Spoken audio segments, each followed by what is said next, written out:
ครับไปตกปลาเถอะวันนี้ไปโพหักบางแพครับไม่ได้ไปตกปลามาได้อาทิตย์นึงแล้วบัวแต่เทสสีวันนี้มีโอกาส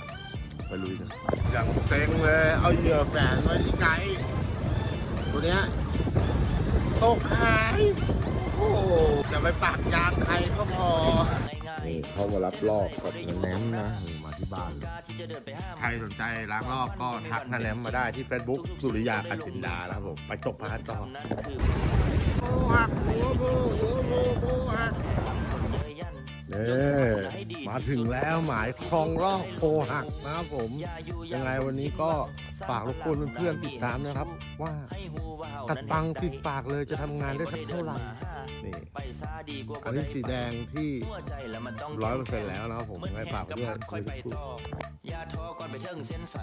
ถ้าตั้งใจจับมือต้องไปเทิงอย่าละเรื่องกับกิเลสตัณหาที่นำพาความ